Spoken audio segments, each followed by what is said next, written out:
देश में चुनावी माहौल गर्म है और चुनाव है तो मुफ्त के लॉलीपॉप के वायदे तो होंगे ही, जो कि लंबे वक्त से भारतीय राजनीति का हिस्सा बने हुए हैं।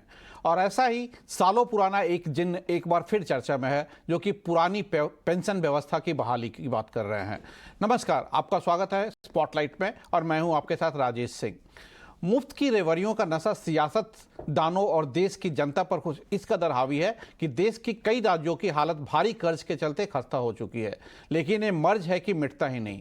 हिमाचल विधानसभा चुनाव हो चुके हैं और अभी राजनीति का अखाड़ा बने गुजरात से पहले फेज का मतदान हो गया है। आने वाले समय में कई और राज्यों में चुनाव होंगे। 2024 के लोकसभा चुनाव की तैयारियां भी शुरू हो गई है। ऐसे में मुफ्त की रेवड़ी कल्चर का जिन्न भी सिर चढ़कर बोल रहा है। ऐसे में कई राज्यों में पुरानी पेंशन बहाली का फैसला लिया जा चुका है, जहां अभी चुनाव हैं या जल्द होने वाले हैं।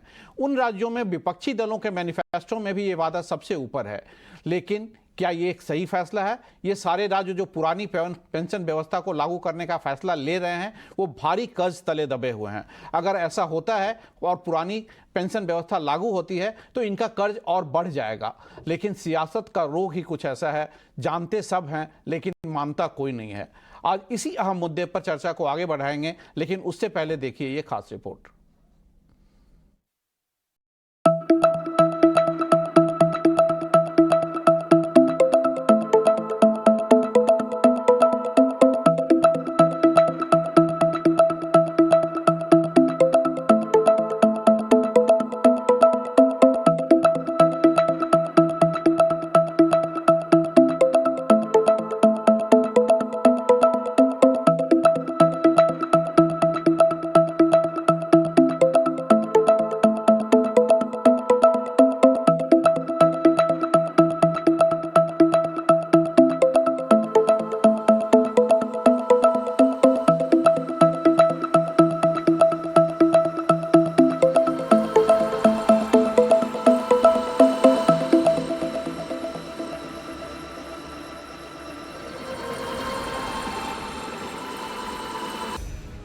बात पंजाब की हो या कर्नाटक या फिर राजस्थान, छत्तीसगढ़, झारखंड और तमिलनाडु की, सभी राज्यों ने सत्ता पर काबिज होने के चक्कर में राज्यों की लुटिया डुबो कर रख दी है। मार्च 2022 तक के आंकड़ों पर नजर डालें तो पंजाब पर कर्ज का बोझ 2,63,000 करोड़ तक पहुंच गया है। और ये हाल केवल पंजाब का नहीं, बल्कि इस कर्ज ने कई दूसरे राज्यों की भी हालत खस्ता कर रखी है। कर्नाटक की बात करें तो ये राज्य भी 4.6 लाख करोड़ के कर्ज तले दम भर रहा है। इसके बाद राजस्थान पर करीब 1,22,000 करोड़ का कर्ज है, जबकि छत्तीसगढ़ पर 1,65,000 करोड़ का, वहीं झारखंड पर 1,68,000 करोड़ और तमिलनाडु पर 7,25,000 करोड़ का कर्ज है। और अब जब बात राज्यों पर कर्ज की हो रही है तो एक्सपर्ट्स का मानना है कि पुरानी पेंशन बहाली इस कर्ज के जंजाल को और बढ़ाने के लिए बूस्टर डोज साबित होगी।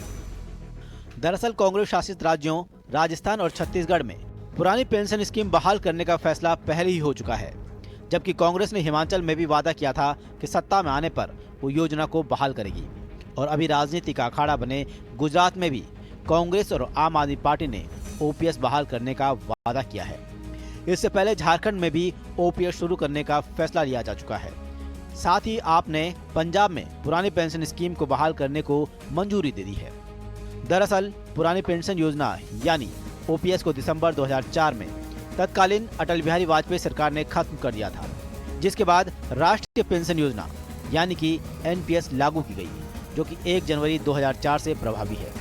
पुरानी पेंशन योजना में कर्मचारी के आखिरी वेतन का 50% पेंशन होती थी, जिसकी पूरी राशि का भुगतान सरकार करती थी।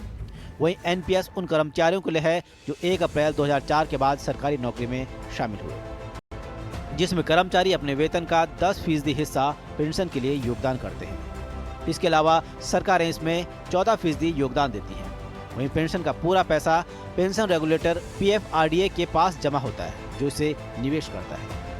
बहरहाल हकीकत तो ये है कि कर्ज के मर्ज का इलाज किसी के पास नहीं है। बावजूद इसके इस लाइलाज मर्ज को बढ़ाने में कोई भी सियासी दल पीछे नहीं है। तौर तरीके बदल बदल कर हर दल कर्ज के दलदल में राज्यों को फंसा रहे हैं। कोई मुफ्त की बिजली पानी दे रहा है तो कोई पुरानी पेंशन बहाली का लॉलीपॉप। यही वजह है कि कृषि शायर ने इन सियासतदानों की फितरत को बखूबी समझा है। और कहा है कि सियासत आवाम पर कुछ इस कदर एहसान करती है। सियासत आवाम पर कुछ इस कदर एहसान करती है, पहले आंखें फोड़ देती है और फिर चश्मेदान करती है। ईटी नाउ स्वदेश। और इन सभी मुद्दों पर बात करने के लिए हमारे साथ जुड़ गए हैं छत्तीसगढ़ के health minister Shri T.S.. Singhdeo साहब। हमारे साथ सुनील कुमार सिन्हा भी जुड़ गए हैं जो कि प्रिंसिपल इकोनॉमिस्ट है इंडिया रेटिंग्स के, और हमारे साथ मिस एन.एस. नप्पी नाई जो कि सुप्रीम कोर्ट के एडवोकेट हैं, वो भी जुड़ गए हैं। आप सभी का ईटी नाउ स्वदेश पे बहुत बहुत स्वागत है। सबसे पहले देव साहब आपके पास ही हम आना चाहेंगे, क्यों सरकार, राज्य सरकारें बहुत सारी जो है वो पुरानी पेंशन व्यवस्था पे जा रही हैं? अगर हम फिगर्स की बात करें तो ये जितने भी राज्य हैं वो सब घाटे में चल रहे हैं, सब पे कर्ज का बोझ बढ़ता जा रहा है। अगर हम देखें तो 1990-91 में 3,272 करोड़ का जो पेंशन का बिल था वो बढ़ के अब हो गया है तकरीबन 1,90,000 का, और अगर केंद्र और राज्य का दोनों जोड़ लें तो ये 3,80,000 करोड़ हो गया है, और ये बढ़ता जा रहा है। मुझे याद है जब 2004 में वाजपेयी ने ये लागू किया था, उस समय हमारा जीडीपी का 28% सिर्फ पेंशन में जाने लगा था। आपको क्या लगता है कि राज्य की जिनकी वित्तीय हालत इतनी खराब है, इसे फिर इंप्लीमेंट करना चाहिए, फिर से लागू करना चाहिए? राजेश जी, प्रणाम आपको और आभार कि आपने मुझे भी पैनलिस्ट के रूप में सम्मिलित किया। साथ ही पैनलिस्ट को भी प्रणाम और सभी दर्शकों को भी प्रणाम। पहले तो ये रेवड़ी वाली कल्चर की जो बात है, मैं इससे उस रूप में सहमत नहीं हूं जिस रूप में अक्सर अब प्रस्तुत किया जा रहा है कि मान लो कि सरकारें केवल बांटी जा रही है, बांटे जा रही हैं और उनका कोई सामाजिक दायित्व नहीं है। कहीं ना कहीं जिम्मेदारी से हमको भी, जब हम पब्लिक प्लेटफॉर्म में रहते हैं, तो इस बात का ध्यान रखना जरूरी है कि आखिर कुछ दायित्व है कि नहीं सरकारों के उन लोगों के प्रति जो अपना काम, अपनी आमदनी, अपना परिवार अपने से संचालित नहीं कर पा रहे हैं।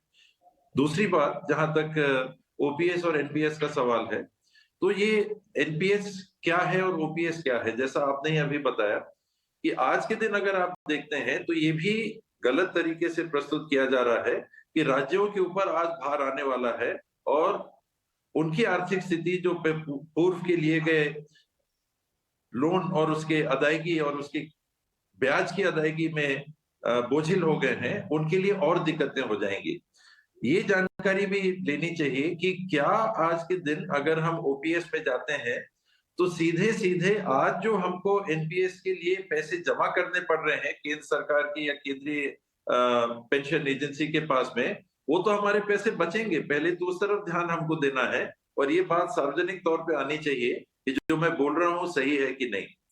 दूसरा, टैलेंट जो हम देख रहे हैं, आपने वित्तीय भार की बात की। छत्तीसगढ़ ने एक स्टडी भी की है, वो स्टडी के बारे में भी चर्चा हो सकती है, आगे पीछे चर्चा हो सकती है, लेकिन उस स्टडी ने ये बताया है कि 2075-76 तक राज्य के वित्तीय प्रबंधन के ऊपर अधिक प्रतिशत भार पेंशन का ओपीएस लागू करने के बाद नहीं पड़ने वाला है। नहीं के बराबर फर्क पड़ना चालू होगा कब? 2075-2076, तब तक राजस्व के स्रोत और कैसे बढ़ते हैं इत्यादि वो भविष्य की बात है। दूसरा, एनपीएस में आज राज्य सरकार भी किस्त जमा कर रही है जिसको आप केंद्रीय जो फंड है उसमें जमा कर रहे हैं। केंद्रित जो फंड है, नेशनल लेवल पे जो फंड बना हुआ है पेंशन फंड, उसमें आप जमा कर रहे हैं और संभवतः केंद्र की सरकार उसमें से राशि लेके काम इस्तेमाल में ला रही होगी।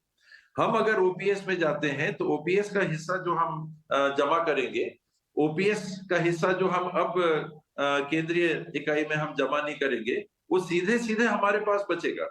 देना तो राज्य सरकार तब चालू करेगी जब आज की स्थिति में कर्मचारी रिटायर होगा, और वो आज की स्थिति में रिटायर होने वाले कर्मचारी आप देखेंगे कितना है, तुलना में कहीं कम होंगे उनसे जिनके हर आज के शासकीय कर्मचारी का आपको एनपीएस में किस्त जमा करना पड़ेगा। जो आपने 10% बताया उसको भी 14% कर दिया है। दूसरा की जो बातों से पूरी दृष्टिकोण तरह राज्य राजी सरकार हैं कि अपनाती है, वो इमीडिएट रिलीफ राज्य सरकारों को मिलेगा, उन्हें 10 से 14% जो देना पड़ता है कंट्रीब्यूशन, वो इमीडिएट नहीं देना पड़ेगा। लेकिन और जो वो बहुत बड़ी लॉन्जिविटी राशि लोगों है की है राजेश वो जी। बढ़ती जा रही है, और टैक्स पेयर का पैसा आप पेंशन में लोगों को दे रहे हैं। ये कितना सही है? क्या आपको लगता है कि इमीडिएट रिलीफ तो मिलेगा, लेकिन लॉन्ग टर्म में ये रिलीफ रह पाएगा? मैंने 2075-76 की बात की राजेश जी, आज से 50 साल से ज्यादा के आगे की बात की कि राज्य के वित्तीय प्रबंधन पे प्रतिशत भार नहीं बढ़ेगा। छत्तीसगढ़ में हमने जो ओपीएस में जाने का निर्णय किया है, तो पब्लिक के पैसे के दुरुपयोग की तो हमको बात करनी नहीं चाहिए। पब्लिक के लिए ही शासकीय कर्मचारी को तैनात किया जाता है, उनको सर्विस प्रदान करने के लिए, सेवा प्रदान करने के लिए। और ट्रेंड जो देखा जा रहा है कि गवर्नमेंट सर्विस में अब कम लोग आना पसंद कर रहे हैं, प्राइवेट सेक्टर में ज्यादा जा रहे हैं और शहरी क्षेत्रों में ज्यादा जाना पसंद कर रहे हैं। उस ये परिस्थिति को आपने सही देखते कहा हुए कि भी लोग जब सरकारी कर्मचारियों की नौकरियां तरफ धीरे से धीरे मांग कम उठ हो रही रही हैं। सरकारी नौकरी जो पहले 4% 2% से भी कम हो गई हैं अब, तो डेफिनेटली वहां पे घट रहा है। अब हम आना चाहेंगे आपके पास, गोपाल अग्रवाल जी आपके हमारे साथ जुड़ गए हैं। सर, गोपाल कृष्ण अग्रवाल जी, सर आपसे हम पूछना चाहेंगे, आपने शायद सुना टीएस सिंहदेव जी का, उनका ये कहना है कि ओपीएस में जाने से जो हम 10 से 14% दे रहे हैं कंट्रीब्यूशन अपना राज्य का, वो पैसा बचेगा, और हम अगर लॉन्ग टर्म में देखें तो चूंकि सरकारी नौकरियां कम होती जा रही हैं, तो ये ओपीएस राज्यों के लिए फायदेमंद होगा और राज्य पे कर्ज का बोझ नहीं बढ़ेगा। क्या आप इससे एग्री करते हैं? देखिए, ओल्ड पेंशन स्कीम किस लिए सरकार ने बंद की थी, पिछली सरकारों ने, ये समझना चाहिए। इकोनॉमिक डिसीजन ऐसे पीस मील पे कभी नहीं लिए जाते। सबसे बड़ी प्रॉब्लम अगर गवर्नमेंट सर्विस में या गवर्नमेंट की तरफ से आप देखेंगे, स्टेट और सेंट्रल गवर्नमेंट की, तो उनका जो पेंशन का बिल है वह करंट लेवल के जो सैलरी है उससे धीरे धीरे उसके प्रोपोर्शन में बहुत बढ़ता जा रहा है। दूसरी बात क्या है कि जैसे जैसे लाइफ एक्सपेक्टेंसी बढ़ती जा रही है, उससे पेंशन अनसस्टेनेबल होगा। आप यूरोप में अमेरिका का एग्जांपल देखिए, आप वहां पे सोशल सिक्योरिटी वगैरह अलग बिल्कुल स्कीम है, फिर भी उन लोगों को इतनी प्रॉब्लम हो रही है कि सोशल सिक्योरिटी की जो कॉन्सेप्ट है उसमें वो सस्टेन कैसे करें। एक तो रेट ऑफ इंटरेस्ट, उसके ऊपर जो रिटर्न्स होती हैं वो अनप्रेडिक्टेबल है। फिर पेंशन का बिल एक तरीके से प्रोडक्टिव लाइफ जो है उनकी, उस प्रोडक्टिव लाइफ का एक्सटेंडेड वो उसका बेनिफिट है, तो उस समय वो वर्किंग लोग नहीं होते। तो इसलिए सरकारों ने उस वक्त उस रिफॉर्म को किया था कि ओल्ड पेंशन स्कीम को हम नहीं चलाएंगे। अब उसको सडनली कोई एक फैक्टर्स के कारण बेनिफिट से आप नहीं चला सकते। असली में प्रॉब्लम ये है, जो बेसिक प्रॉब्लम है पेंशनेबल उस स्कीम्स में, वह यह है कि जो परसेंटेज ऑफ पेंशन है वह करंट सैलरी के ऊपर बढ़ रहा है, और वह करंट जो वर्किंग पॉपुलेशन है वो बियर नहीं कर पा रही, या सरकार उसको बियर नहीं कर पा रही। अनसर्टेनिटी ऑफ रिटर्न्स ये भी एक है। डिबेटेबल, इसलिए इसमें हम इकोनॉमिस्ट की राय ले लेते हैं। हमारे साथ सुनील कुमार सिन्हा जी भी हैं। सर, आपसे हम जानना चाहते हैं, आपका क्या मानना है, क्या हम ओल्ड पेंशन स्कीम की तरफ जाएं तो वो लॉन्ग टर्म में हमारे लिए फायदामंद होगा, और जो राज्य सरकार का जो ये कहना है कि उन्हें इमीडिएट जो पेमेंट करना पड़ता है 10 से 14%, वो उनका बचेगा, तो वो उनके लिए फायदेमंद होगा और उनके डेट पे बहुत ज्यादा असर नहीं पड़ेगा। आपका क्या मानना है इस पर? देखिए, इसमें दो नजरिया है और वो आपने दर्शकों के सामने ऑलरेडी रख दिया है। जो ज्यादा समझने वाली बात है वो ये है कि एक तो इमीडिएट रिलीफ जो स्टेट गवर्नमेंट जिसका जिक्र कर रहे हैं कि हमें मिलेगा, और जो है उसका जो एक्चुअल बोझ है वो आने वाले 50 सालों के बाद हमें जो है वहन करना पड़ेगा। तो तब तक जो है स्थिति काफी बदल चुकी होगी, और उस समय जो है हमारी जीडीपी भी कुछ इस लेवल पे हुई, और साथ में जो वर्किंग पॉपुलेशन है उससे भी हमें इतना ज्यादा टैक्स है, टैक्स रिलेटेड जो इनकम है वो आ सकेगा कि हम उसको सस्टेन कर पाएंगे। जहां तक इस जो लॉजिक का सवाल है, वेल, जो लोग ये समझते हैं कि ऐसा होगा, मैं उनको इस तरफ भी ध्यान दिलाना चाहूँगा कि जब देश आज़ाद हुआ था और उसके बाद मूलतः जो लोग सरकारी नौकरी में आए और जब वो 70, 80, 90 के आसपास जब रिटायर होना शुरू हुए और उसके बाद जब पेंशन का बिल जो है वो बढ़ने लगा, तो वो अपने आप में एक अनसस्टेनेबल लेवल पे पहुंच गया था, जिसकी वजह से जो है उस समय की सरकारों को ये फैसला लेना पड़ा था। अब आज जो स्थिति है उसमें ये है कि कॉम्पिटिटिव पॉलिटिक्स की वजह से जो कई सारे जो मुद्दे हैं, उन मुद्दों से हटकर जो free power, free education, free health या जो ओल्ड पेंशन स्कीम की बात की जा रही है, तो उसमें ये देखना जरूरी है कि जितने भी इस किस्म के सोशल सेक्टर स्कीम्स हैं, क्या सारे बुरे हैं या कुछ जो है वो ठीक हैं, उनका औचित्य भी है और उनको दिया भी जाना चाहिए। अगर एजुकेशन और हेल्थ की बात करें उसके लिए तो हमारे साथ शायद उसमें जो सुप्रीम कोई कोर्ट के दिक्कत नहीं एडवोकेट होनी चाहिए। नापी जी भी हैं, उनकी हम राय लेते हैं। मामला सुप्रीम कोर्ट में है और सुप्रीम कोर्ट ने यह भी कहा कि वेलफेयर स्कीम्स और फ्रीबीज में डिफरेंशिएट सरकार को करना होगा। आपको क्या लगता है एज एन, क्या ये मामला सुप्रीम कोर्ट को अल्टीमेटली डिसाइड करना चाहिए कि ये पॉलिटिशियंस को या राज्य सरकार और केंद्र सरकारों को डिसाइड करना चाहिए कि फ्रीबीज क्या होता है और वेलफेयर स्कीम क्या होता है? अगर पेंशन को हम वेलफेयर स्कीम में के रूप में देखें या उसके एक फ्रीबीज के रूप में देखें, क्योंकि चुनावों के टाइम में इसका काफी यूज हो रहा है। इसमें आप देखेंगे तो दो तरीके का चीज सुप्रीम कोर्ट ने उनके सामने लिए है। एक तो जो एक इलेक्शन के पहले जो फ्रीबीज देते हैं उसको तो अलग तरीके से देख रहे हैं, और दूसरे है जो आपने बताया जो वेलफेयर होगा, वेलफेयर स्कीम होगा या फ्रीबीज होगा।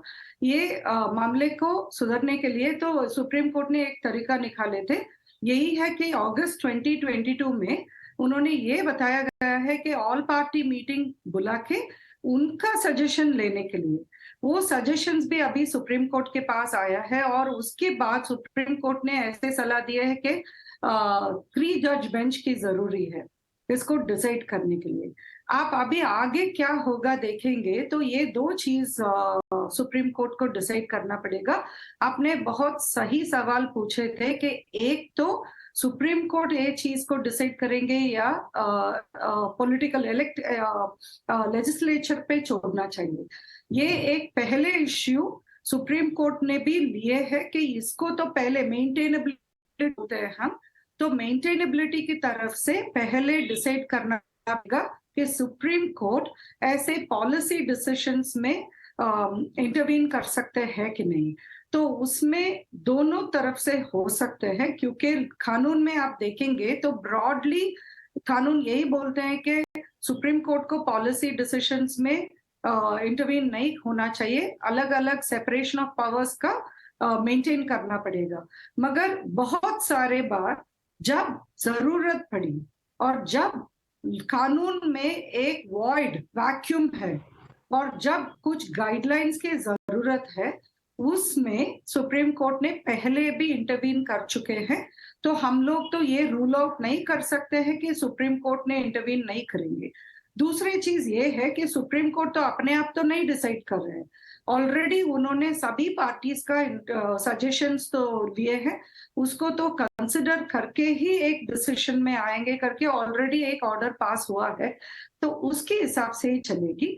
तो हमको तो अभी थोड़ा रुक के देखना पड़ेगा, क्योंकि अगस्त में लास्ट ये कोर्ट ने मैटर एक आए तरह से हैं इंडिकेशन दिया है कि ये सारे पॉलिटिकल और पार्टीज मिलके इस पे फैसला लें तो वो ज्यादा बेहतर होगा। और इसी तरह में टी.एस. सिंह दाऊ साहब आपके पास आना चाहेंगे। एक स्टडी ये भी आई थी कि ओल्ड पेंशन स्कीम को अगर हम लागू करते हैं तो लगभग 23 से 26% जो गवर्नमेंट का रेवेन्यू होता है वो सिर्फ पेंशन में चला जाएगा। तो दूसरी तरफ एक ये भी व्यू पॉइंट आ रहा है कि टैक्स पेयर मनी को आप क्यों पेंशन एल्डर्स को दे रहे हैं, हम हमसे टैक्स लेके हमारे टैक्स का बोझ बढ़ेगा अगर आप पेंशन उधर ज़्यादा बढ़ा रहे हैं तो ये क्या सही है कि टैक्स पेयर पे बोझ बढ़ा के हम पेंशन को देते रहें जबकि लॉन्जिविटी बढ़ती जा रही है? ऐसे ऐसे केसेस हम भी जानते हैं जो कि 30 साल सर्विस की और 40 साल से पेंशन ले रहे हैं या 35 साल से पेंशन ले रहे हैं, मतलब नौकरी से ज़्यादा लोग टाइम ड्यूरेशन तक लोग पेंशन ले रहे हैं। तो इसके लिए क्या डिफाइंड पेंशन स्कीम ज़्यादा बेटर नहीं है? एम्प्लॉयमेंट देना ही नहीं चाहिए। अगर टैक्स पेयर की मनी से गवर्नमेंट सर्विस में लोगों को लेना नहीं है तो फिर हटा दीजिए। कहिए कि कोई भी कर्मचारी को सरकारें नहीं रखेंगी, जो पैसा आएगा किसी एजेंसी को दे देगी और वो एजेंसी सड़क बनाएगी, बिजली का काम करेगी, इत्यादि इत्यादि। तो ये एक तर्क को एक हद के बाहर ले जाने वाली बात होती है। अगर गवर्नमेंट है तो आपको गवर्नमेंट सर्वेंट्स चाहिए।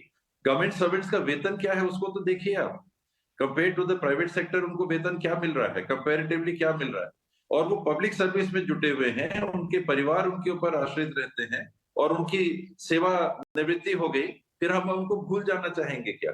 ये अप्लाई किया गया, न्यू पेंशन स्कीम अप्लाई किया गया, किसी पार्टी ने उस समय विरोध नहीं किया, किसी कर्मचारी संगठन ने विरोध नहीं किया गया, लेकिन इतने समय के बाद जो अनुभव सामने आ रहा है उसमें कर्मचारी अपने आप को ठगा महसूस कर रहा है कि हमारे को हमारे परिवार के लिए अभी ओल्ड पेंशन स्कीम में कर्मचारी को जीवन काल में आपको रोकना चाहूंगा उसमें ये है कि जो भी जो 9 फंड मैनेजर्स जो यूज कर रहे हैं पेंशन फंड को, उसमें ऑन एन एवरेज 10 से 15% का रिटर्न आ रहा है।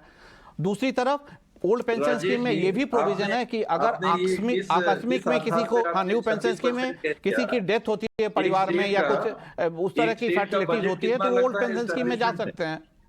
मेरे को थोड़ा सा बोलने देंगे राजेश जी प्लीज। नहीं बोलिए, आप बोलिए सर। 40% से ज्यादा एस्टैब्लिशमेंट एक्सपेंडिचर नहीं होता है और आपने 26% से ज्यादा पेंशन पे कह दिया कि खर्चा हो रहा है। छत्तीसगढ़ का स्टेट का जो बजट है, छत्तीसगढ़ के स्टेट के बजट का 1 लाख करोड़ का अगर बजट है तो 5 से 6 हजार रुपए हम सारे जो लोन्स हमने ले रखे हैं, सड़क बनाने के लिए भी, बिल्डिंग बनाने के लिए भी, इत्यादि इत्यादि XYZ जितने लोन ले रखे हैं उनके इंस्टॉलमेंट और ब्याज के ऊपर जो हमारा खर्चा है वो 5 से 6 हजार रुपए है, 5 से 6% है। ये मैं कह रहा हूँ, आप कहीं से भी डाटा निकाल के देख सकते हैं। हर साल बजट प्रकाशित होता है, बजट जो हमें पता है कि सर छत्तीसगढ़ पे 1,65,000 करोड़ का कर्ज है, केवल पेंशन का बोझा है, वो आपको गलत जानकारी दे रहे हैं। नहीं, आपने ठीक कहा पर हम अगर राज्यों की बात करें तो देखिए सर, जो हमारे पास फिगर है कि पंजाब के ऊपर 2,63,000 करोड़ का कर्ज है, कर्नाटक पे 4,60,000 करोड़ का कर्ज है, राजस्थान पे 1,22,000 का कर्ज है, छत्तीसगढ़ पर 1,65,000 का कर्ज है और तमिलनाडु पर तो 7,25,000 का कर्ज है। तो ये पैसा कहां से आएगा, इस पे तो कोई क्लैरिटी नहीं है। क्योंकि आप भी बीच में इंटरव्यू कर रहे हैं, ये लोन किसके लिए है? क्या पेंशन के लिए 1,65,000 करोड़ रुपए छत्तीसगढ़ ने लिए हैं? बाकी चीजों के लिए नहीं लिए हैं। कंपोनेंट पेंशन स्कीम का कितना आएगा, हम केवल पेंशन स्कीम की बात कर रहे हैं। तो आपके पास मैं नहीं समझता कि सही डाटा पेंशन स्कीम का है कि पेंशन स्कीम के ओल्ड पेंशन स्कीम में हम जाएंगे तो 26% जो राज्य का रेवेन्यू है, जो बजट है, वो पेंशन में जाएगा। लोन एक अलग चीज हो गया, वित्तीय भार राज्य के ऊपर कितना है, पेंशन कितना ले रहे हैं, वो एक अलग चीज हो गई। तो दोनों मिक्स करके अगर प्रस्तुत किया जाएगा तो आंकड़े एकदम मिसलीडिंग सामने आएंगे। ये मैं नहीं समझता कि ये सही तरीके से इस आंकड़े को प्रस्तुत किया जा रहा है। चलिए हम इस पे इकोनॉमिस्ट की राय ले लेते हैं। सुनील सिन्हा साहब, आप क्या एग्रीड हैं कि आंकड़े को सही तरीके से नहीं पेश किया जा रहा? देखिए, एक जो चीज है में जवाब दीजिएगा सर, टाइम हमारे पास कम है। हाँ, मैं ये कह रहा हूँ कि कमिटेड एक्सपेंडिचर हम कहते हैं, उसमें 3 कंपोनेंट होते हैं, salaries, pension and interest pay out. तो अगर आप committed expenditure as a percentage of total expenditure अलग अलग राज्यों का देखें तो कुछ राज्य हैं जिनमें वो 20% से कम है, पर ज्यादातर राज्य जो है उनमें आपको ये कमिटेड एक्सपेंडिचर जो है 20 से 30% के बीच में मिलेगा। और कुछ राज्य ये ऐसे भी हैं जैसे पंजाब वगैरह, जहाँ पे कमिटेड एक्सपेंडिचर जो है वो 30% से भी ज्यादा है, और उसमें पेंशन एक अच्छा खासा कंट्रीब्यूटर है। तो इस बात से तो इनकार नहीं किया जा सकता है कि पेंशन एक इम्पॉर्टेंट कंपोनेंट है जो कि सरकार के ओवरऑल खर्चे को निर्धारित करता है। परंतु ये भी कहना है कि सरकार का जो डेट है वो सारा का सारा सिर्फ पेंशन के लिए, ये भी गलत है। तो जो स्थिति है वो ये है कि आंकड़ों को हमें देखना जरूरी है और उसको सही परिप्रेक्ष्य में देखना भी जरूरी है। तो उस बिल्कुल सेंस आपकी में बात से जरूर एग्री करता हूं कि पेंशन एक जो important, डेट है वो सारा पेंशन के लिए नहीं है, वो डेट इंफ्रास्ट्रक्चर के लिए भी और बाकी चीजों के लिए। गोपाल कृष्ण अग्रवाल साहब, आपका एक शॉर्ट कमेंट लेना चाहेंगे। क्या आप मानते हैं कि ओल्ड पेंशन स्कीम के जो फिगर्स दिए जा रहे हैं वो सही हैं, और दूसरा कि उसमें जाने पे लॉन्ग टर्म में राज्यों को फायदा होगा? ये देखिए, दो तीन चीजें हमें एकदम देखनी चाहिए। ये स्टेट बाय स्टेट भी डिपेंड करेगा। आप जो फिस्कल डिसिप्लिन है वो स्टेट लेवल पे लूज हो रहा है, इसमें कोई दो शक नहीं है। अगर भारत का जो फिस्कल डेफिसिट है वो लगभग 6.9% से भी ऊपर जा रहा है, उसमें स्टेट बहुत बड़ा उसका कंट्रीब्यूशन है। और जैसे आपने एक दो स्टेट्स का नाम बताया, पंजाब आदि, ये लोग बहुत इनडिसिप्लिन में चल रहे हैं। तो जो स्टेट्स अपने फिस्कल पैकेजेस के अंतर्गत, फिस्कल डिसिप्लिन के अंतर्गत इस चीज को कर सकते हैं, वो फ्रेबीज को ले या जो वेलफेयर स्कीम भी कर। लेकिन आप ये तो ऋणम कृत्वा घृतम पिबेत वाली बात नहीं है कि आप कर्ज लेते रहो और बांट। अल्टीमेटली फिस्कल डेफिसिट भी तो जनता का नुकसान और ही कोविड के आने के बाद फिस्कल डेफिसिट और ज्यादा बढ़ गया है कुछ राज्यों के। और उससे बिल्कुल, जैसा कि inflation टीएस सिंह होता साहब है, कह रहे हैं कि economy छत्तीसगढ़ में जैसा जो मिनरल unplanned रिच राज्य है expenditure। वहां पे बहुत ज्यादा इंपैक्ट नहीं पड़ेगा, लेकिन बाकी राज्य जहां उस तरह के मिनरल, जैसे पंजाब जैसे राज्य जिनका बढ़ता जा रहा है, राजस्थान जैसे राज्य, उन पे ज्यादा इंपैक्ट पड़ेगा। नपीनाई जी, आप कुछ बोलना चाह रही थी? हाँ, क्योंकि कानून की तरफ से मैं एक चीज बताना चाहती, आप फ्रीबी कल्चर को अलग रख के सिर्फ पेंशन के जरिए से देखेंगे तो सुप्रीम कोर्ट ने बहुत साल पहले ही ये डिसाइड कर चुके हैं। क्योंकि ये प्रॉब्लम जो आप बता रहे हैं, cost, deficit, length of period of pension पे, ये सब चीज तो हर पेंशन स्कीम में होता है। उसमें जब एक केस में वो जब सुप्रीम कोर्ट को डिसाइड करने का था, उसमें क्लियरली ये डिसाइड हुआ है कि जब पेंशन का राइट वेस्ट हो चुका है, मतलब हमारी तरफ से वेस्ट हो चुका है वो राइट, उसके बाद उसको बदल नहीं सकते हैं। नया पेंशन स्कीम्स आप नए तरीके से बना सकते हैं, मगर जो पुराना है जिसमें ऑलरेडी मेरे पास तो हक है वो पेंशन कलेक्ट करने के लिए जब तक मैं जिंदा हूं, तो उसको तो बदल नहीं सकते करके सुप्रीम कोर्ट का एक डिसीजन है। इसीलिए वो तो चीज बता रही हैं, और आने वाले दिनों में जब सुप्रीम कोर्ट में ये मामला आएगा तो शायद सुप्रीम कोर्ट इस पर ज्यादा कुछ फैसला दे और ज्यादा बात हो। ये भी बता दूं कि वेलफेयर स्कीम बिल्कुल होता है। वेलफेयर स्कीम 1998 में एक कमेटी बनी थी कि जो अनऑर्गेनाइज लेबर है उनके लिए वेलफेयर के लिए क्या किया जाए, उनके पेंशन नहीं किया जाए, उस पर सरकार काम कर रही है। लेकिन जितना कि हम लोगों को समझ है कि जो मिनरल रिच स्टेट है जैसे छत्तीसगढ़ है, आप बर्डन पेंशन का वसूल सकते हैं, लेकिन बहुत सारे राज्य, पंजाब जैसे राज्य, राजस्थान जैसे राज्य, या और जो फाइनेंशियली वीकर राज्य हैं, उनके लिए ये बहुत गलत फैसला होगा और शायद वहां आने वाले दिन में हमें देखना होगा कि वो कैसा कर पाते हैं। आज के लिए हमारे पास इतना ही वक्त है स्पॉटलाइट में। अगले हफ्ते हम फिर आएंगे एक नए टॉपिक के साथ। आप सभी मेहमानों का हमारे साथ जुड़ने के लिए बहुत बहुत धन्यवाद।